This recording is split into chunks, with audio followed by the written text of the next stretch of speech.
Welcome to the Geekcentric podcast, and welcome to our watch club for Star Wars: The Acolyte. An acolyte kills without a weapon. An acolyte kills the dream.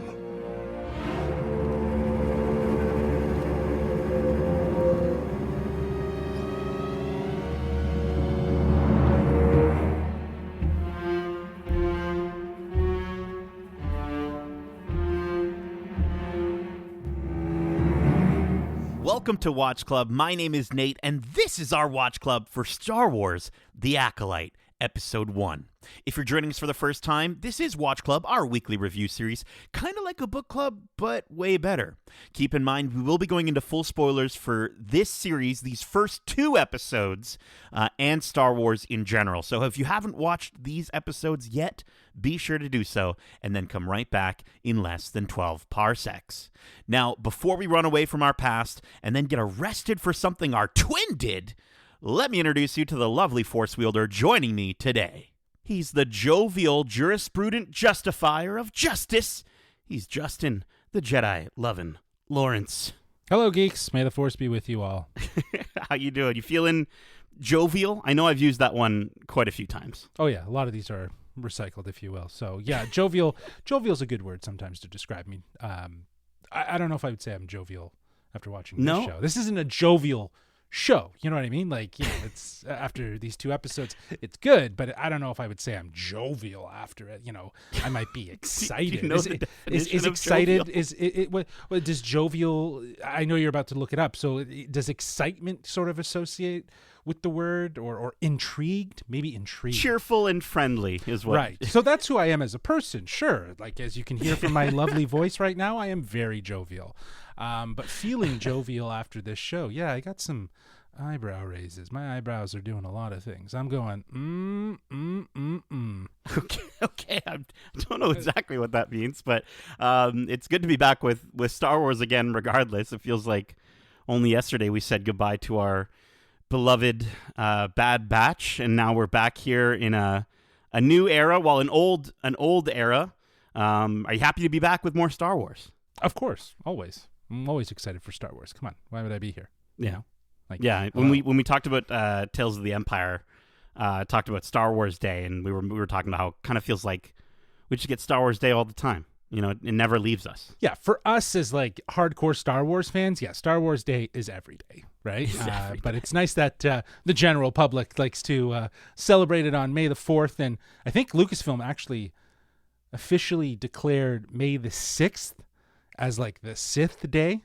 So, oh, really? Yeah. Okay. So I think next year I'm going to take like 3 days off because it's like my religious holiday. Like it's my, you know. I think we just treat May as if it's Star I don't know about Wars the whole month. Yeah, well, I think a lot of people do, though. That's what to be fair, wants. To be fair, I think a lot of people do. You know, Yeah. that's why Lucasfilm and a variety of different, you know, I guess platforms will use May as sort of the month to talk about all things Star Wars, because we know that's when the original movie did come out, and it usually was the time of the year that you know, Star Wars dominated the most. And I'm pretty sure they did it for all the movies except for I feel like I'm gapping here, but it might have been the sequel trilogies.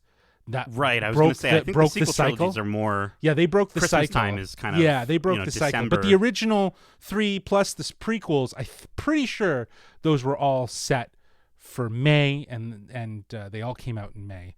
I think I'll try to preamble while you search Google to find out. No, I'm just joking. Hey, you know what? Write into the show. Let us know if we're right. But I'm pretty sure we're right. I'm pretty sure.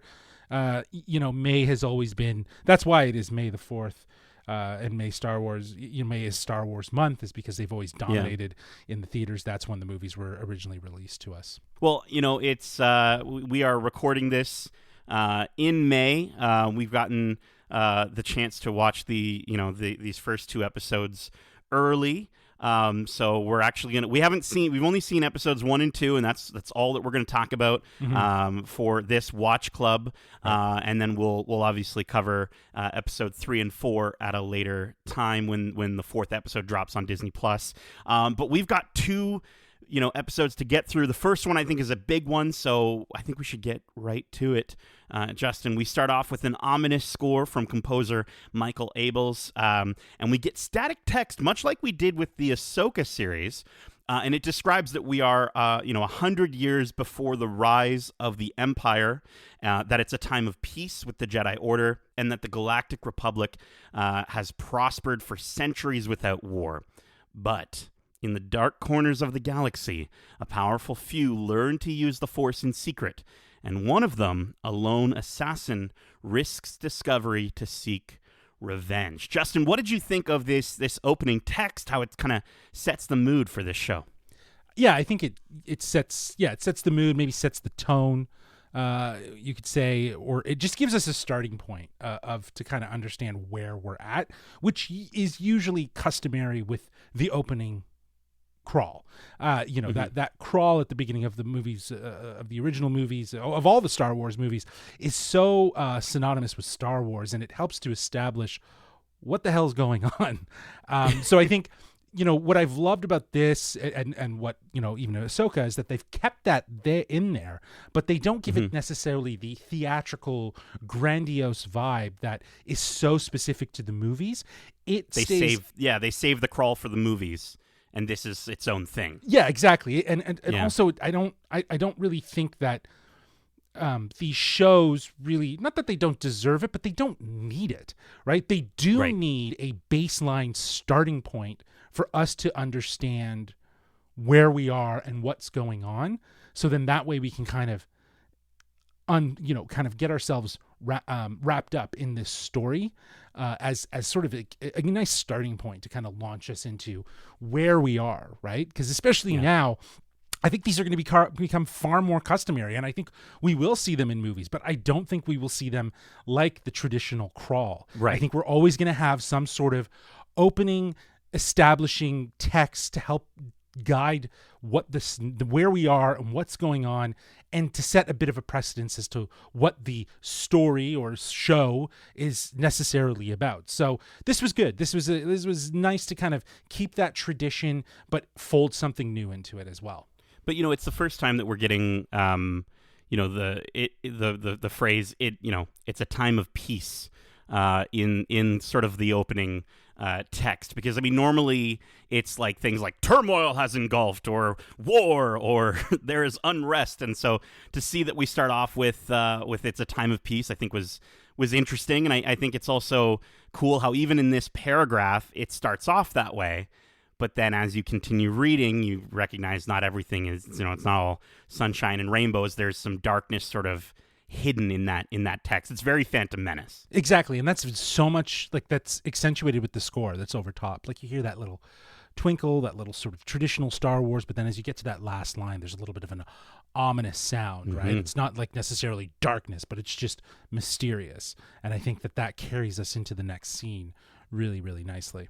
Well, and to that twinkle that you mentioned, Michael Abels, by the way, composer of the Jordan Peele films, like Get Out, Us, Nope, which I think makes sense given for what they're going for with this series. We will eventually get to whether or not we thought that they've gotten to that place with these episodes, but I think it'd be great to see if we can get to a level of ominous sounding music that we've gotten from those Jordan Peele films. So I don't know. I think it'd be cool. I think Michael did a good job with the opening, but again, that's we're only at the opening here, and to hope that we could get there is a real big ambition. It's not to say that I don't think it's impossible, but I do think that the sensibility of Michael Abels' knowledge of how to emote through music is going to be very prevalent and needed in this story to help give us both the mysterious while also giving us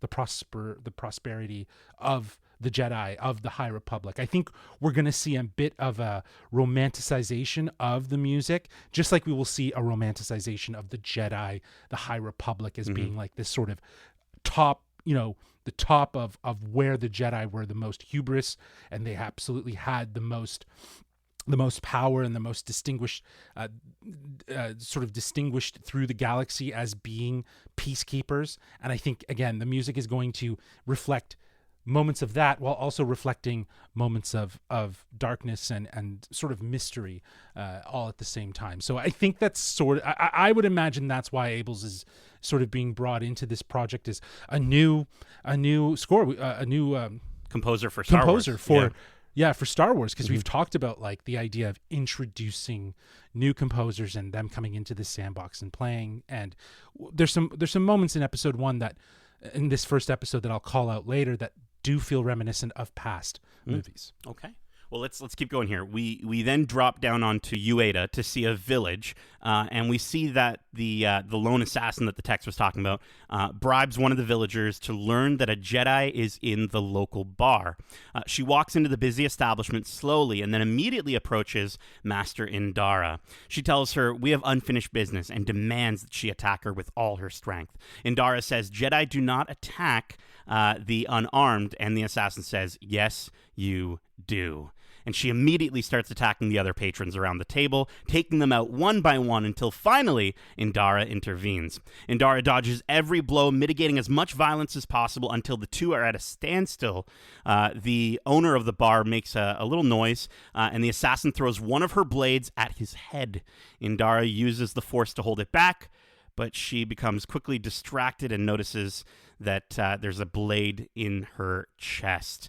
And the blade that she had in front of the barkeep falls. She falls to the ground, and the assassin approaches the bar to pick up her fallen blade. And just as she's about to kill him, she notices a small child at his foot. She turns, leaves, and we cut to the opening title.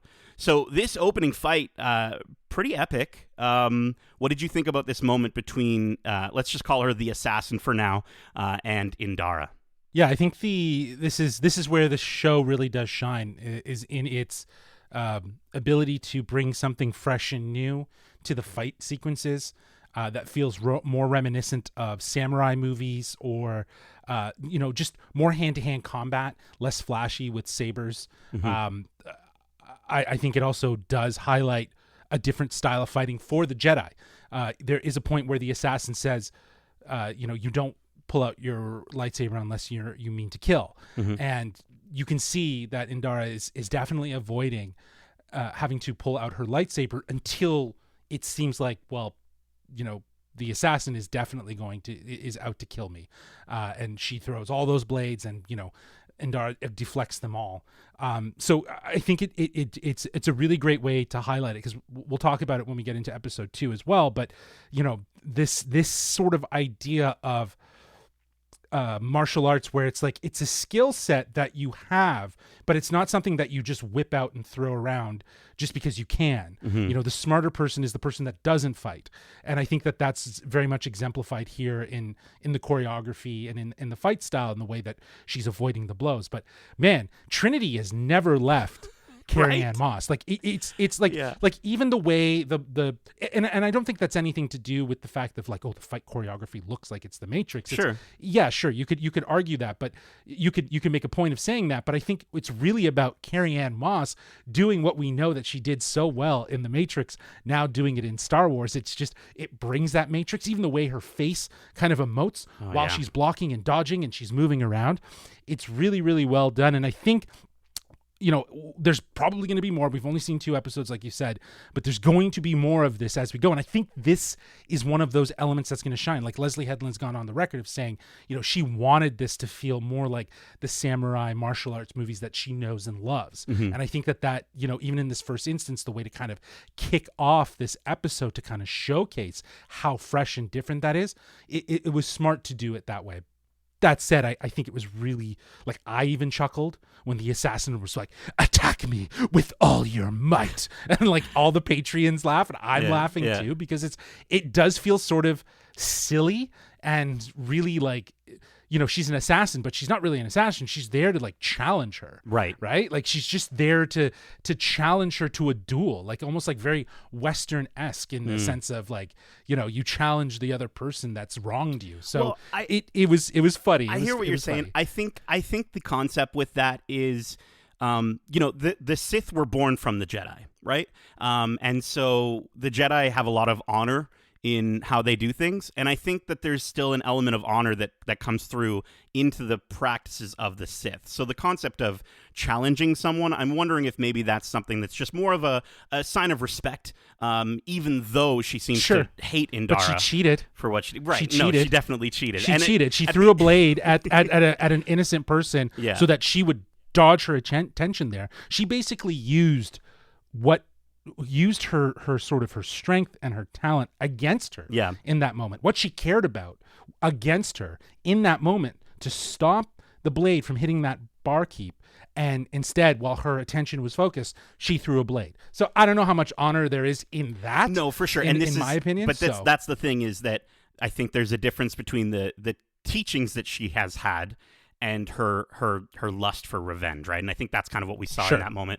But this was the footage we saw at the end of the screening, the anniversary screening for The Phantom Menace, although it was a little bit edited, and it makes a lot of sense, right? Like, again, like we got to see Darth Maul on the big screen yet again, and it was so cool. And so to kind of see some of that more martial arts practice come into the choreography, shout out to Chris Cowan, Mark Ginther, Darren Knopp, and Guillermo Crispo, who they all did all the stunt stuff and all the fight choreography, because these sequences honestly are full stop like some of the best fight choreography we've seen in Star Wars.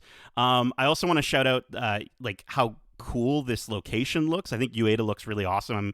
I'm digging the sets and the overall aesthetic for the series so far. I'm really happy that they're doing a good mix of practical and CG, and especially the alien species. Like, Neil Scanlon is putting in the work on this show, and it shows. And watching it, I'm just like, oh, I want them to do this at Galaxy's Edge at Disney. Like, I want to be sitting at Docking Bay and look across the table and see, like, two fully masked alien species characters like arguing or something like that. Like, I'd love to see it maybe a little bit more prevalent in the parks, because they have the technology to make these things real, and I think this series really benefits from that. I also am wondering if Indara is like a local Jedi, like, because when the assassin bribes that villager, she's like, "Where's your Jedi?" Like, do you think that maybe they have like? Yeah, she's I think she's local, like the town Jedi, sheriff kind of. Yeah, yeah, exactly. Because I think, again, they're keepers of the peace throughout the galaxy. This is the time when they are the most prosperous, and they exist in great numbers. So I think it's safe to say that Jedi reside and are sort of seen as, like you said, cops. Mm-hmm. Within the galaxy. Again, using and utilizing better mentality of not just using their weapon for the sake of it, but using their abilities to help keep the peace. Mm-hmm.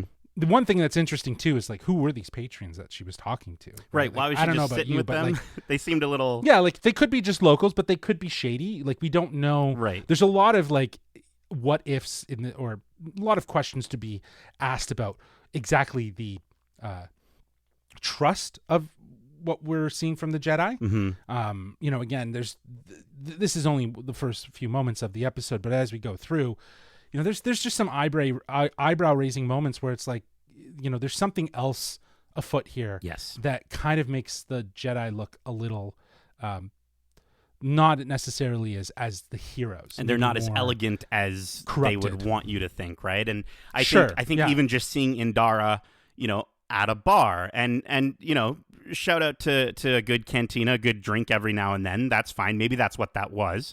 But the other thing to sort of think about is that, like, these Jedi all seem to be going through some stuff based on what happened. So maybe Indara took. Well, it wasn't like she was drinking, right? And maybe it was a little. Maybe she was a bit depressed. But it seemed like, first off, like, she wasn't. She was obviously in mid conversation with someone when the assassin came over and said, Master Indara, and it caused her to turn her head. What that conversation was about, we don't know. But it looked serious. It didn't look like she was drinking, right? But to your point, it looks like something else was going on in that moment that we may come back to. There may be something in and around, again, sort of, as I said before there, just maybe some sort of corruption or some sort of seeking of the truth that she is on for herself that this assassin has now halted, and because now she's killed her. So you know what I mean. So I don't know. There's a lot of questions. Well, and I was gonna say I was a little upset to see Carrie-Anne Moss's character die so quickly, like you were saying, like with all the Matrix vibes and even the sound design when she's running up those stairs.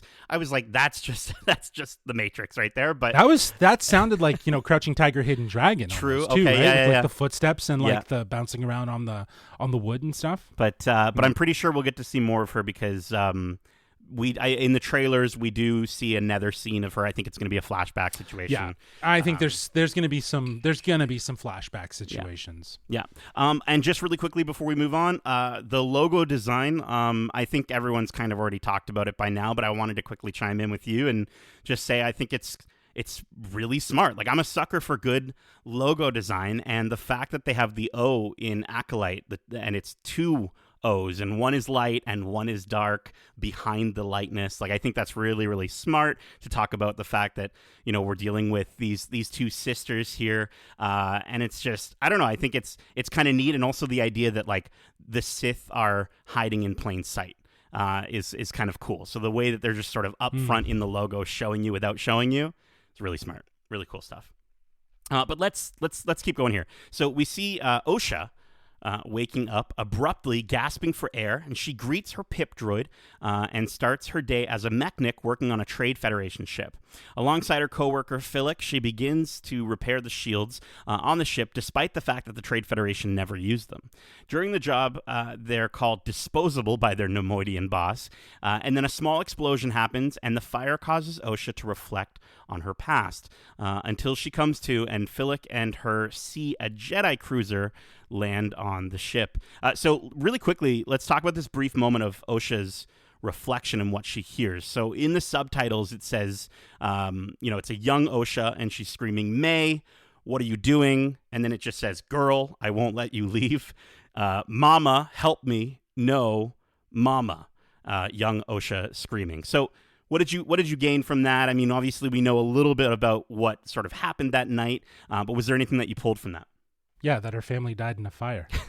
Like, sure. It was pretty clear that, like, it was, again, that'll become more evident as we go through, but it was clear within that first instant that she lost someone in a fire. Yeah. And obviously she has some PTSD. Like most, Star Wars characters, they're carrying some sort of PTSD of something. For sure. Right? If it's not, loss of family through droids, like Mando, or it's something, right? So I think that at the end of the day, it highlights just, that this character is carrying something in her that she has unresolved. Yeah. That I believe we will go through the journey with her of resolving and learning more about. Sure. But I mean, to me, I think I zeroed in on, I focused in on the word mama, and I'm almost wondering if the mother dies at May's hands. Like, I'm wondering if May actually is the one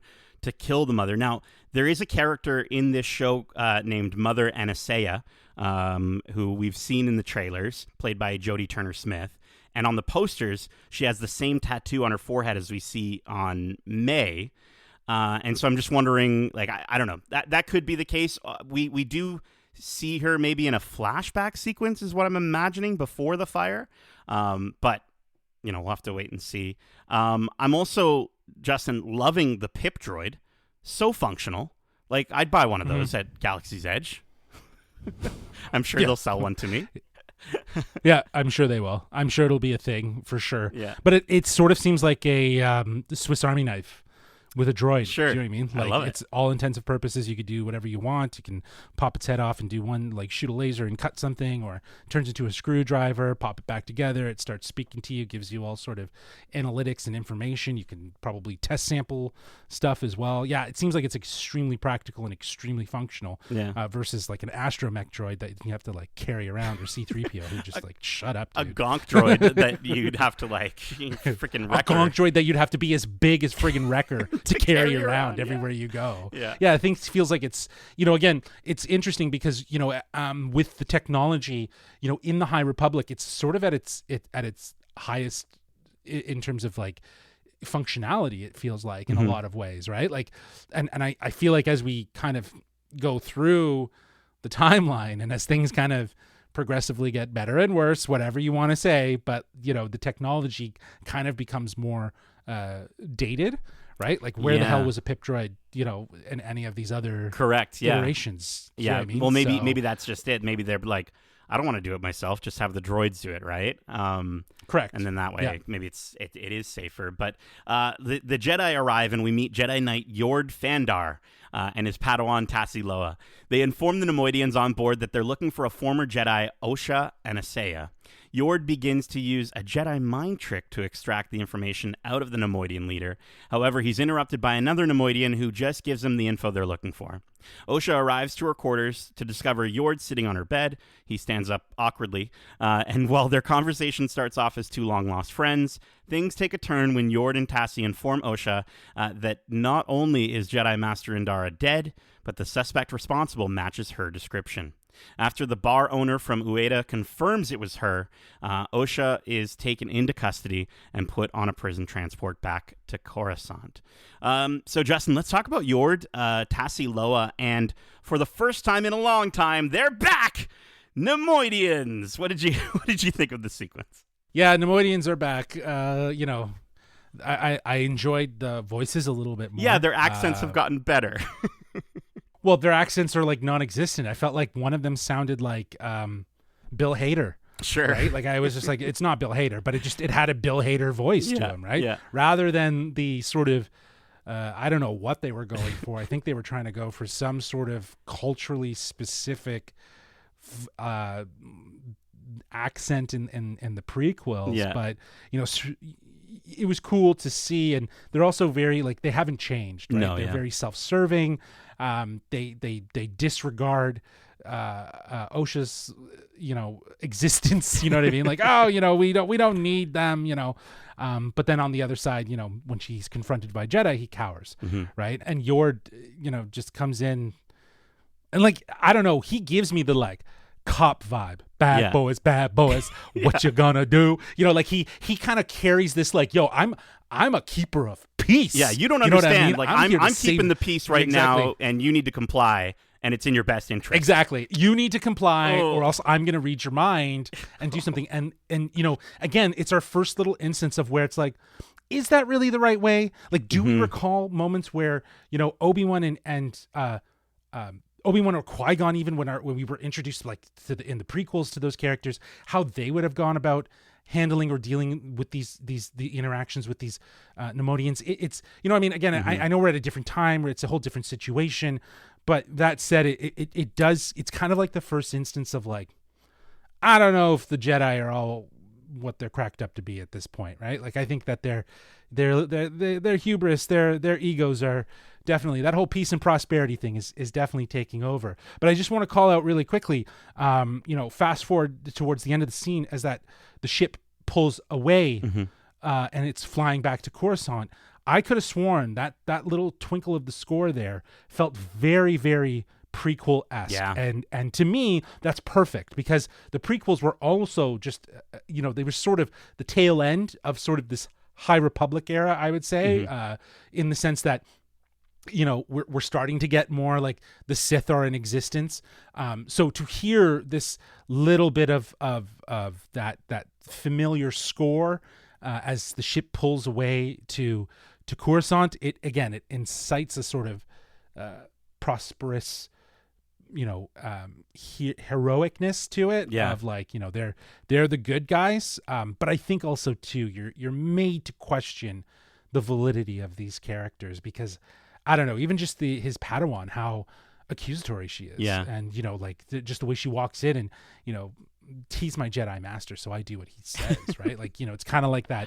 It's like, they were both bad cops, in my opinion. You know what I mean? Like, in a lot of ways. And the way he reached for his weapon right away when she made a little flinch, when Osha made a flinch, it's like, there's something, his behavior is just, it's not how you would see other Jedi in the past, right? So it's got to be something about the period that we're in. Yeah, he does seem kind of like an overachiever type. He's a bit of a dork, it seems. And, like, even just him sitting up and then like quickly pulling his getting his cape situated, and the idea too that like the Neimoidians, they're not up to any good given their history in this franchise, but seeing Yord like ready to mess this guy's brain up was kind of worrisome, kind of scary. I did really like the design of Tassie Loa. I couldn't find her species anywhere. I wanted to be a new Rockstars guy and like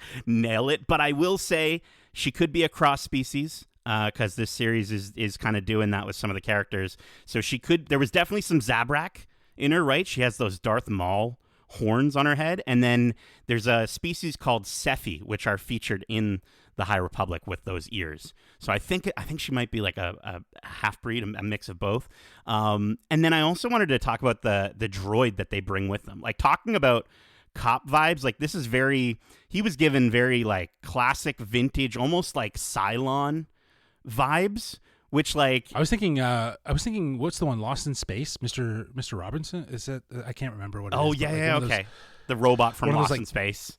Yeah, one of those chunkier, like, sort of robots, and he kind of looked even a little bit like the robot character from Invincible. Oh, kind of like Robot, yeah. Yeah, Robot. Yeah. That's his name. Yeah, okay. Yeah, no. I'm like, I know it's something simple. Robot. Okay, yeah, that's it. He kind of looked like him, right? Like, the sort of the overbite sort of jaw look to him, built really stacked, just right? like a jacked C-3PO looking guy. As we'll learn, he's a big dum-dum. He doesn't work properly. But I will say, like, and again, just kind of going off the vibe of this show, it's cool to sort of see new, I know it's old technology based off the timeline, but to see new Star Wars design is always really, really fun. And I don't know, I thought it was cool. Okay, so then on Coruscant, at the Jedi Temple, we see Jedi Master Saul leading a meditation session with a group of Force-sensitive younglings. He asks the younglings to close their eyes and asks them what they see.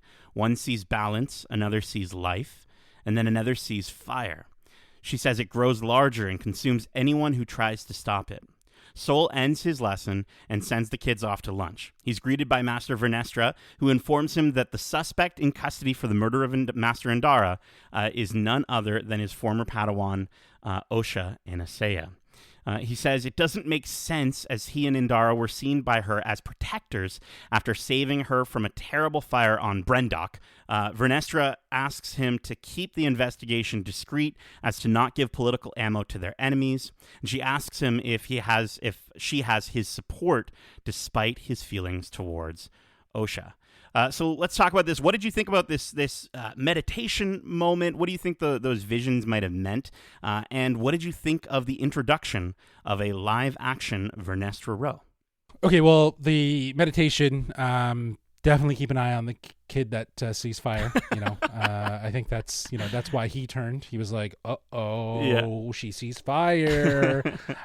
Which, again, another theme of fire and what it symbolizes in our character Osha and her story, apparently.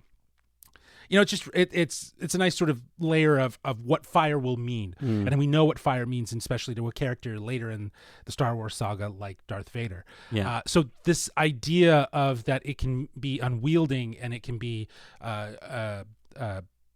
strong, and he compares it to Sol, compares it to the ocean. I think the idea of the two differ in a lot of ways, but he's just not saying it. Fire is unpredictable. Fire can undo things.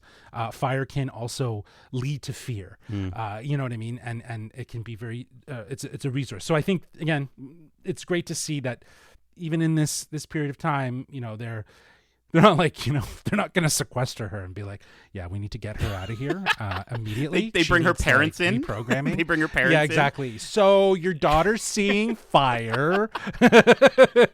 Yikes. So like, I think that's interesting to see how in a Padawan environment, how they're going to treat that, right? Like there's still an opportunity to educate and course correct, if you will, that she's seeing fire and what fire means, right? And I think that's interesting it just kind of highlights how this whole Jedi Council and Jedi teaching would work, right? Well, and it's interesting because when we first talked about these trailers for this show, a lot of us predicted the sisters thing, and I was convinced that this little girl that we saw in the trailer was one of the twins but younger, but now obviously that's not the case. But I think the reason that she is seeing fire is because of whatever these Jedi did won't leave Saul's mind. And I think that simply just being in his presence and how much he's struggling with it, I think that's why she's seeing this happening. And maybe that's why his reaction wasn't like, anything outside of trying to justify fire and its abilities, right? So, because at this point, we now know that he is aware that his friend, Master Indara, has been killed. So that would have brought it back up in his mind, and exactly. Yeah. Like it would have brought back a lot of the layers here, right? But it is the only thing that would counter that. It isn't until Master Venestra comes in that he's made aware that it's Osha, and then that would probably kind of bring up, the fire and all that stuff. But again, there's something going on with this situation, and with her introduction, I'm not familiar with her. I know you're not really familiar with her. We haven't read the High Republic. We're not versed in this character's history prior to this show. But I will say I don't trust her. Yeah, just flat out. Yeah. I don't know.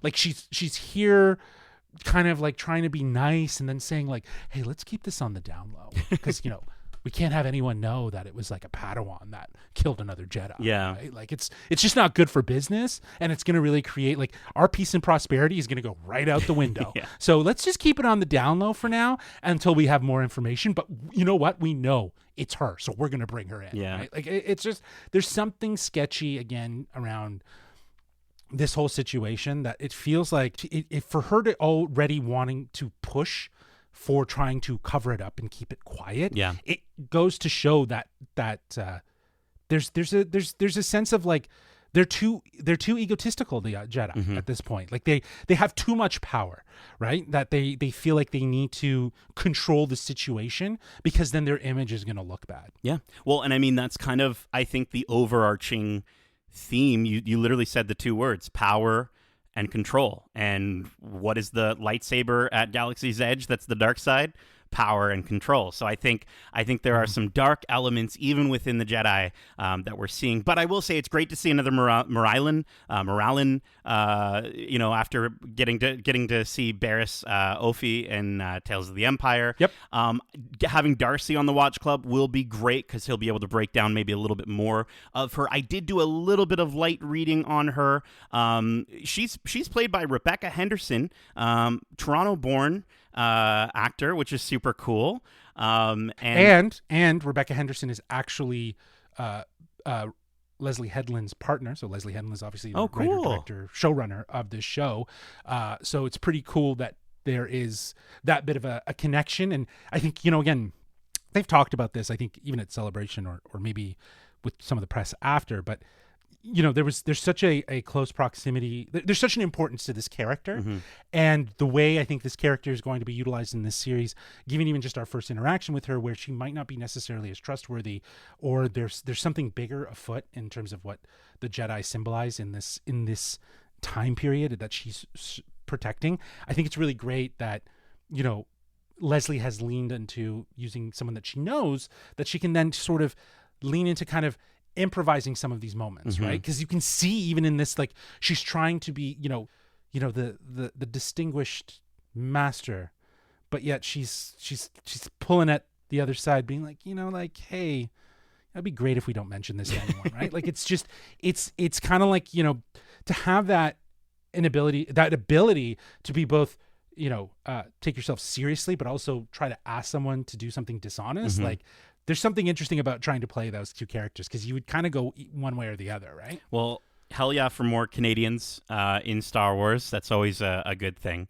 But I think, I did do a little more light reading on the character, and she apparently she is supposed to be a very serious kind of person. Like there's like her story goes all the way back to when she was little, and apparently she didn't like watching movies with romance in them because she didn't like the idea of forming attachments or something like that. So, I think that's kind of the vibes that she's given off. Well, did you say movies? Movies. They call them holo programs or something in Star Wars, but they do have movies. Right. So she wasn't a rom-com fan. She was she wants the documentary. Yeah. She wants the real life situations. She was watching Oppenheimer every night. Those kind of things. It's really serious movies for film artois. Artois? I also wanted to call out Artours. Thank you. I also wanted to call out another. That's not even what it. That's not how you would use it. It is cinephile. Justin. I also wanted to call out an Artur of Star Wars who brought something to my mind that I didn't initially notice, but Star Wars Explained broke down a trailer for this show, and I just thought it was such a cool detail that I wanted to re-mention it, which is that if you look at the Jedi Temple on Coruscant, you actually notice that it stands taller than where we see it in The Phantom Menace, which is because the city around them would grow exponentially by that time. And it's also cool because it's a physical representation of how the Jedi influence is now high in the, quote, High Republic, but how it will eventually sink lower and lower. And I just think that's such a cool detail to learn recently. I didn't know this, that the Jedi Temple was actually built on top of a Sith like burial ground or some important place to the Sith. It's cool that those details are being paid attention to. Right, which I think again could come up in a lot of ways of being important for this show. Mm-hmm. I know that I do remember hearing about that. I don't know if it was Darcy or somewhere else along the lines of reading random Star Wars factoids that, it's built on a sort of like a Sith monument. That's it. Which is really crazy to think about. It's like, and it kind of talks about this idea. Like you said, the Sith were born out of the Jedi. I don't know if that was necessarily the case, right? Like, especially given the fact that the temple was built on top of this monument. It could be a sign of power that, the Jedi inevitably overcame the Sith and then built their temple on top of it. But I don't know. It feels like bad juju to build on top of some sort of dark sacrilegious temple monument. I mean, that's the thing, right? They are always connected, and maybe they just saw it as a way of like dominance, right? And again, it's cool to continue to see how Star Wars is breaking down those walls of good and evil, and how it's kind of, again, more gray, like we love in our Ahsoka. Okay, so this next part, the next part of this episode kind of breaks moments up quite a bit. So for the sake of this conversation, I've rearranged it a little bit, okay? So Osha, locked in a cell, disregards the convicts surrounding her, who ask her if she wants in on their escape plan. They manage to easily escape the droid-run ship and leave her and another incapacitated prisoner behind. Osha attempts to use the Force to grab her pip droid, but isn't able to. Thankfully, the ship is knocked and her pip droid slides towards her. She uses it to escape her cell, but her kindness gets the better of her, and she decides to rescue the other inmate. Unfortunately, that same inmate, he's like crazy, and he runs and takes the last escape pod. Having no other choice, she straps in and crash lands on the icy planet of Karlak. Then, back at the Jedi Temple, we see the escaped convicts have been captured, and Vernestra informs Sol that Osha wasn't with them and that she crashed on Karlak. Sol requests permission to go to Karlak to retrieve her, and Vernestra, with some convincing, allows it to take place, asking him to take a small team and to be discreet.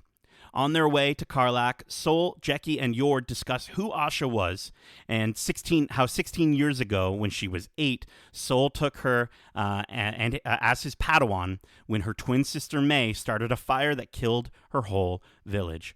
Jecki asks, whether maybe May might have been responsible for Indara's murder, but Sol says, no, I saw her die.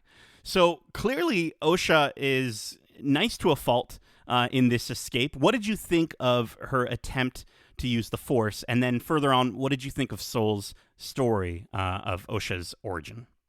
Yeah, I think this is where the episode starts to feel a little more like it's speeding up a little bit to kind of get through key points. Yeah.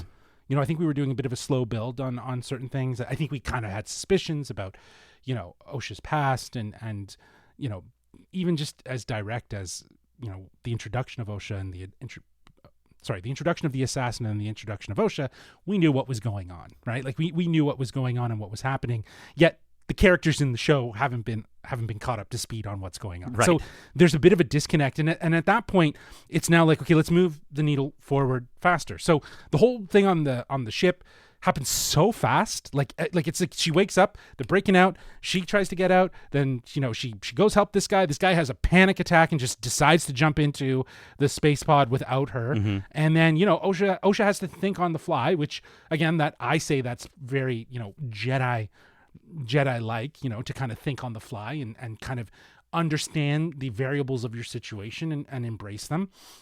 And, the Force will find a way to protect you. Her not being able to use the Force, like I was like, yeah, that's going to happen. But I'm sure by the end of the season, she's going to Force pull something towards her, because that's usually what happens in these shows. But yeah, this whole sequence felt very, very fast. And like, it was crazy when we go into, like, there's a dream sequence that happens in between, we'll get which to that. I'm sure we'll talk about.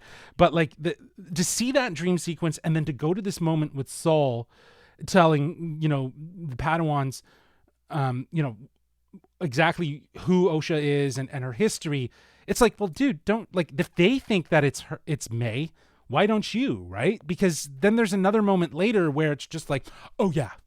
Yeah, it's like he just agrees, right? Like I'm like, I just there's no justification as to why he said he saw her die. Well, like, okay, but like if you yourself know that Osha wouldn't do this, what's the only other explanation as to why, right? If your Padawans around you could say like, well, if she had a twin, is it possible that her twin survived? Like it doesn't even seem like he's in that moment flirting with that idea, because it's like, well, no, I saw her die. I get it, but I don't know. Well, I think, let me get to that in just a second, because I have a rebuttal for that. But I will say the escape... Or is it part of a cover-up? Well, okay. Is that what you're thinking? Give me a second.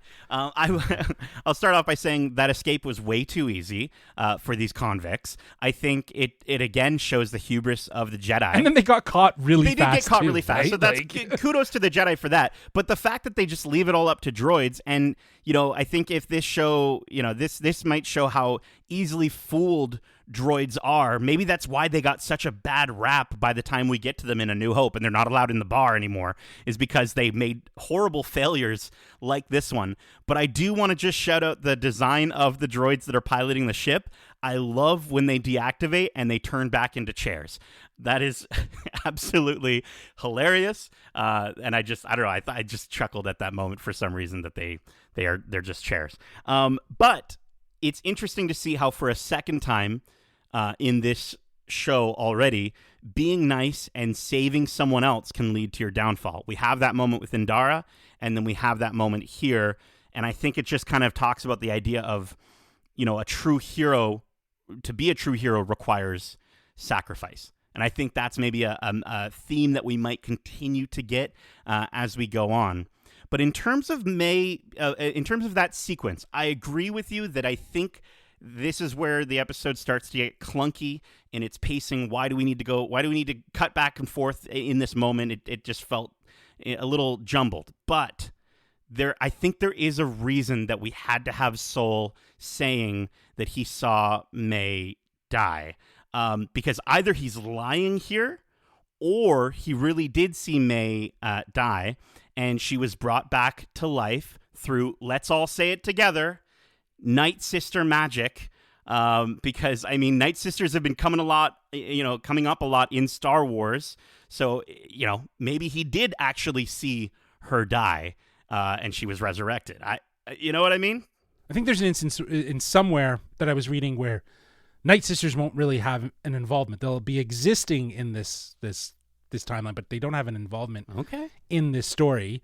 But that said, I don't, obviously, to your point, we don't know, right? We've only seen, the first 2 episodes. But yeah, I don't, again, even the fact that we had the dream sequence before Sol decides to kind of tell, again, just reiterate what we saw in that dream sequence in a lot of ways. And it doesn't seem like any of his information is inaccurate.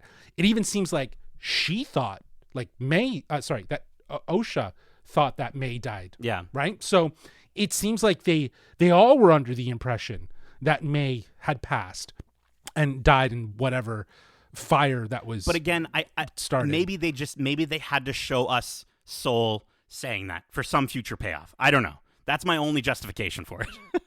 It just feels super clunky. Like, again, like, you know, it's weird talking about like jumping over it to kind of like talk about the thing that happens after it. But, you know, in relation to what we see from that dream sequence, it just doesn't, it doesn't seem like it did add any more information. It seemed like the Padawans were more online with like, well, if she has a twin sister, what are the likely chances that it's her? Right? He's like, oh no, she died. Well, is it possible that she didn't die? Like, but I think you know what I mean? I think to that point though, I think that's also very much a Jecki thing. It seems like Jecki is very mature and inquisitive in that way, and she's smart. She's super smart. But Yord has the first sort of like, she has a twin. Yeah. Like he kind of clued in immediately. Like, because like, again, I don't think Yord is a complete ass.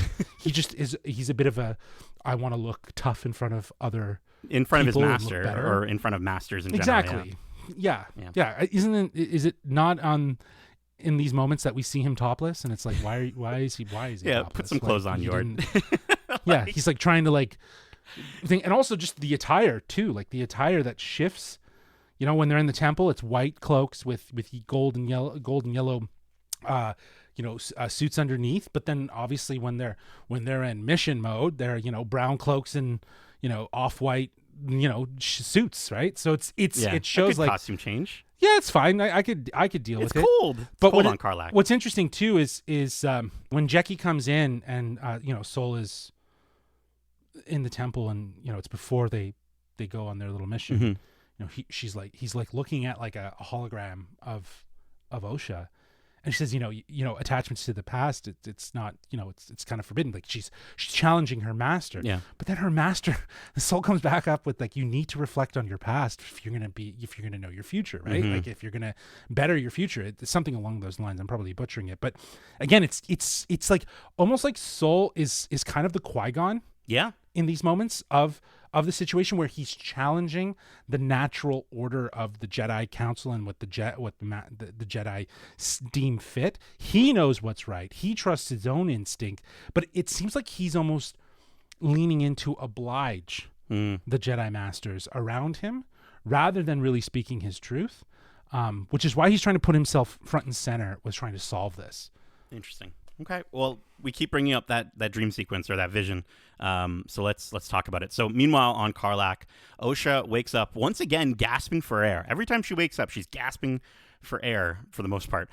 She sees a figure who leads her out of the wreckage and into a nearby ice cave. It's her sister, May, but she's 16 years younger.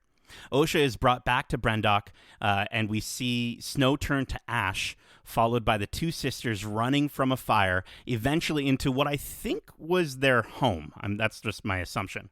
The young May admits to Osha that she killed Indara and says, "I will kill them all," as her eyes turn black. Osha wakes up from this vision, gasping for air in the wreckage. She sees a Jedi ship fly overhead, and she begins to flee into a nearby cave. Jecki, Yord, and Soul search the wreckage and eventually find Osha standing at the edge of a cliff. Osha backs away from them, Osha backs away from them up against the edge, and while asking Soul to believe her, she slips. Soul uses the Force to catch her and brings her towards him. He smiles and she tells him May is alive, and he says he believes her and that she needs to come with them. So let's talk about May and this vision.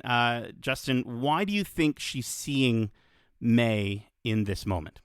Because it can't be that May's reaching out to her, right? Because she doesn't even know that Osha's alive, right? So, is this maybe that dark master calling to her? Like maybe he has plans for her as well. I don't know. That I didn't think of. Yeah. That is a good theory. I think that makes a lot of sense, because I was wondering how or why this dream seems so vivid, right? Like this vision seems purposeful for Osha and to get her activated. So I agree with you. I think they're baiting Osha, because then that is going to bait the Jedi to stick with this, which will then lead to an inevitable confrontation between this dark Sith Lord who's training May. I'm piecing this together as we go. So yeah, I think that's it. No, yeah. I mean, I almost like the idea. I almost like the idea that Osha might be May's final trial. Oh, 100%. Get them together, and then they do the. Okay, now you got to kill each other. Yeah, they do the Ben. Yeah, it's the let go of your attachments, right? It's what Ben had to do with Han Solo, right? With his father, Han, right? Yeah. Like it's what the Emperor tried to get Luke to do with Darth Vader, his father, right? Like it's the idea of those emotional attachments. So he recognizes, Dark Master must recognize that there is potential there, but inevitably, like you said, it is going to be that confrontation that will dictate which way she goes if she ends up being that. I thought that they were somehow connected through the Force. Right, like it's a dyad situation. A dyad situation that we're seeing. But to your point of what you said, because, we do find out that, May's shocked later in episode 2, to find out that Osha's alive. It does seem like that wouldn't be the case here. It seems like this is a bait.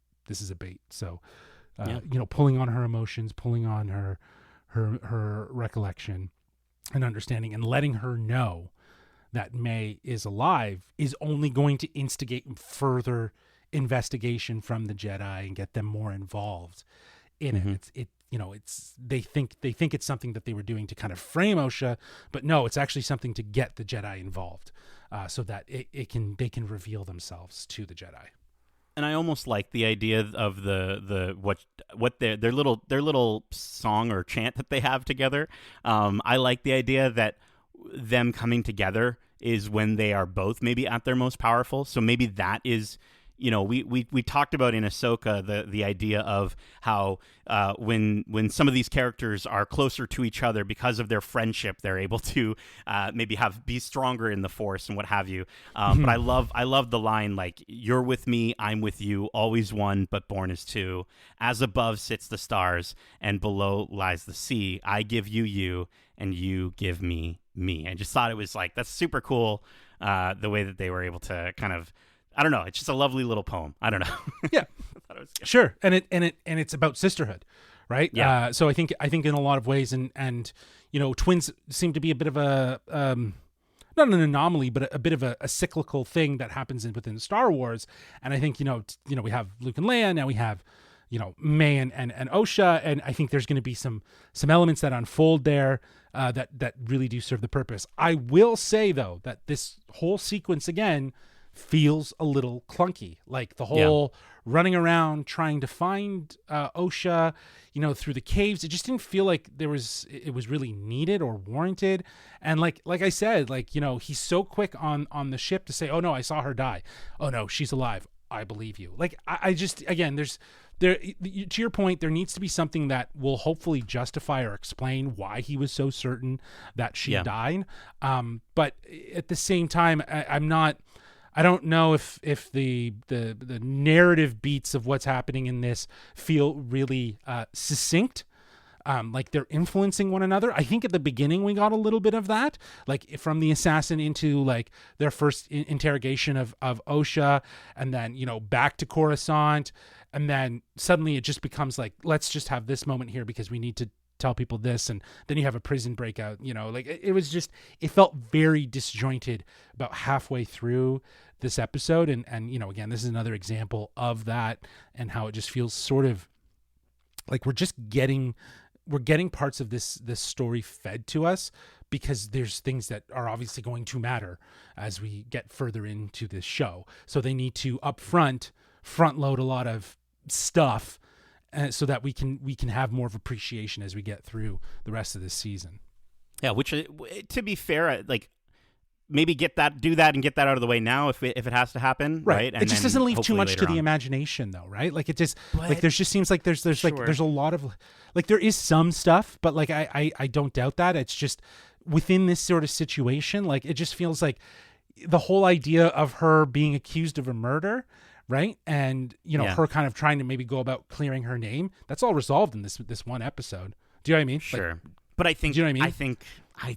I think it's all smoke and mirrors, and I'm hoping the marketing is all smoke and mirrors, but who knows? I do want to give props to Nina Gold and Carmen Cuba, who did the casting for this series. The casting for young May and young Osha is unbelievably good. Like Leah Brady looks so much like Amanda Stenberg. It's nuts. And if you notice, young May has that tattoo even as a little girl, which means that either they're, because Yord says that their moms died, so either their moms couldn't tell them apart, or and so they're just like, okay, put a tattoo on one of them, or maybe it's something to do with some sort of belief system. I'm thinking that maybe May is being raised a certain way to follow in the footsteps of her mom, who also has that marking. I'm wondering if maybe there's something there in that sense, and May is very much in this position of thinking that like she's going to be something, and then so inevitably when it's the other way around, when it's Osha that's actually being brought to become maybe a force wielder or what have you, that could have maybe been what sort of sets things off. I don't know. But I just wanted to shout that out, that I did notice the tattoo on the young version of May as well, which is interesting. Unless she was born that way. I don't know. Star Wars is, people have markings all over them. But let's get to our final sequence, our predictions for this episode. But there is one last little bit of narrative that I'm going to go through, and then I will reveal our latest prediction segment title. So lastly, we see May walking on an island towards a mysterious stranger who says the Jedi live in a dream they believe everyone shares. If you attack a Jedi with a weapon, you will fail. Steel or laser are no threat to them, but an acolyte kills without a weapon. An acolyte kills the dream. He then turns his helmeted head towards May and ignites his red lightsaber, and that's the end of episode 1. So let's talk about what's next, Justin. I want to know, who is this mysterious masked figure? And here's the predictions title segment. What do you foresee happening next? Well, that's good for all of them now. You don't ever need to come up with one. So what do you foresee? I mean, this one's a little more Jedi specific. Foresee, I thought might, kind of works, but sure. Yeah, it works. Definitely works. I don't know what I foresee. Obviously, he's a Sith master of some kind. Is he training multiple people? I don't know, because at the beginning in that opening crawl or that opening text, it says, a group of a powerful few learn to use the Force in secret. Yeah, a powerful few learn to use the Force in secret. Now, I don't know if that means that he's training multiple, or that there's a group of Sith. I don't know if we're looking at an early Knights of Ren situation here. Only just because of the helmet attire, which this doesn't really give you a good look. If you've been online, you've seen the sort of Joker-esque style. The scary, yeah. Yeah, it looks very, very cool. I'm very interested. But again, this feels unnecessarily forced in. Do you know what I mean? What? Like, I do. I feel like it does. I honestly, I love it. Don't get me wrong. I think it's cool. I think it's great, but I feel like it is a cool moment. I just feel like it's, again, forced in at the end of this episode, just to give you, again, that this guy, you're gonna want to know more about this guy. Whereas I feel like, the ending of this episode could have been, this same voice, this same sort of thing, but I don't know if we needed the whole, lightsaber igniting thing or the head turn. It could have just been a voice that's speaking to her, and we don't really see this shadowy figure. But that said, again, it does obviously allude to, the darkness that we're inevitably going to be confronted with and inevitably introduced to. I don't even know if we'll get all the answers about who this individual is in this season. Leslye, you think there'll be multiple seasons of this show? Apparently it's been written that way from what I've read. Really? Okay. Yeah. So the idea that there's not a finite ending to this, or there is maybe some sense of conclusion, but there's more of an openness to understanding what could be more stories to be told.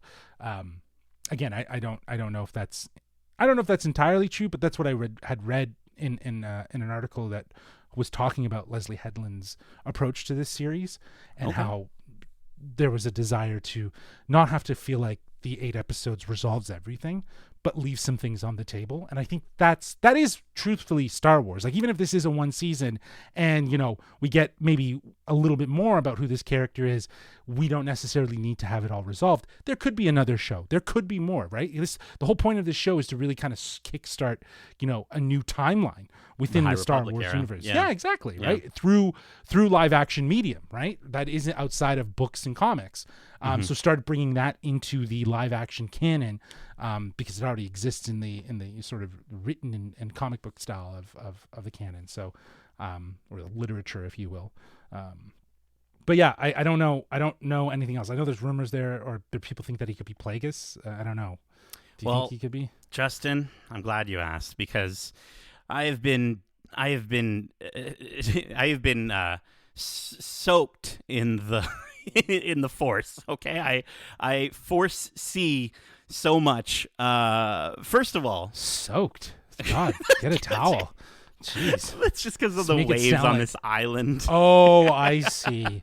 Like, do you think it's Octo? Do you think that's it's what Octo? I'm going with? Okay, so it's Octo for sure, because I mean, there's that cave on Octo that Rey goes into, and that's all, you know, dark. It seems like it might be dark side stuff, and so it's like, okay, so then they had a presence. The Sith had a presence on Octo, so maybe that's what we're kind of seeing here.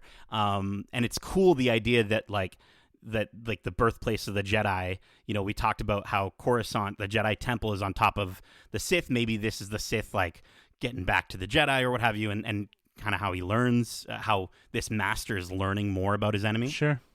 I have always thought, though, of Octo, if it did have, you know, the Force, and, you know, it had Jedi and Sith, you know, origins. It's kind of like the island in Lost, you know, with Jacob and the smoke monster. Dark and light. Yeah. Everything goes back to Lost, bro. It's because it's the best show in the world. But when the trailers first debuted, people thought that this figure, because we hadn't seen the mask yet in that first trailer, they thought, okay, that's a young Palpatine. But that timing absolutely doesn't fully line up. However, I think it's entirely possible that we're looking at an apprentice of Plagueis. Not Plagueis himself, but apprentice of Plagueis. And maybe May isn't the only acolyte that the title is referring to.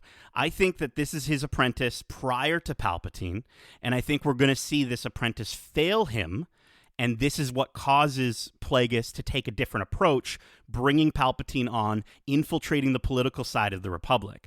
I do think that we will see a very young Palpy at the end of this series. I think that would be really cool. Again, series, maybe not season, if they're doing multiple seasons, but I do think it'll happen, and I think it's entirely possible.